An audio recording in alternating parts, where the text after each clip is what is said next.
আজকে বানাবো প্রভু জগন্নাথ দেবের 56 ভোগের মধ্যে একটি পদ। তো চলো কি কি বানাচ্ছি বা কি লাগছে সেটা তোমাদের সাথে শেয়ার করে নেব। প্রথমে যেটা বানাচ্ছি তার জন্য মশলা এখানটায় নিয়ে নিচ্ছি। 1 চামচ নিয়েছি সর্ষে, 1 চামচ জিরে, 1 চামচ পানমৌরি, 1 চামচ গোলমরিচ, আর নিয়েছি কয়েক টুকরো হচ্ছে আদা। দেখতেই পাচ্ছ 1 বাটি নারকেল করে রেখেছি, আর এখানে দিয়েছি কাঁচা ছোলা ভেজানো। আর মশলাটাকে আগে বানিয়ে নেব পেস্ট করে।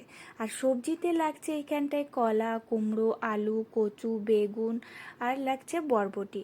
তোমরা চাইলে আরও কিছু অ্যাড করতে পারো, পটল, কাঁকরোল, সব কিছুই, মোটামুটি সব কিছু সবজি দেওয়া যায়। তো জগন্নাথ দেবের সব প্রসাদই কিন্তু মাটির হাঁড়িতে হয়, তো আমিও ভাবলাম মাটির হাঁড়ি তো ছিলই বাড়িতে, তো ওটাতেই রান্না করি। তো এখানে সব সবজি ধুয়ে আগে দিয়ে দিয়েছিলাম, কাঁচা ছোলাও দিয়ে দিয়েছিলাম, তার মধ্যে নিয়েছিলাম নুন, হলুদ, আর একটু দিয়েছিলাম গোটা সর্ষে আর গোটা জিরে। তারপরে যে মশলাটা বেটে রেখেছিলাম সেটা অ্যাড করে দিয়েছিলাম, আর দিয়েছিলাম একটু গুড় আর নারকেল কোড়া। তার মধ্যে আরেকটা মাঝখানে আমি বাটিতে জল দিয়েছিলাম, ওটা হচ্ছে হিঙ্গোলা জল। মোটামুটি সব কিছু মিশিয়ে একটু খালি জল দিয়ে এখন ধিমি আঁচে আমি বসিয়ে দিয়েছিলাম 10 মিনিট মতন। তারপরে ঢাকনা খুলে এতে দিয়ে দিয়েছিলাম 2 চামচ মতন ঘি।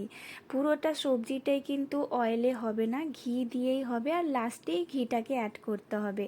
আর তৈরি হয়ে গেল আমাদের 56 ভোগের মধ্যে একটি পদ বেসর। পাচ্ছ এখানটায় তৈরি হয়ে গেছে কি সুন্দর করে, একদম সব কিছু মাখো মাখো হয়ে গেছে।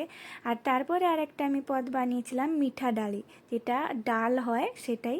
তো এখানটায় আমার মোটামুটি আজকে 2টো পদ দিয়ে আমি দিয়েছিলাম ভগবানকে। তো এখানে রেডি হয়ে গেছে আজকের থালি। পরে আসছি নেক্সট ব্লগ নিয়ে, কি রেসিপি তোমাদের সাথে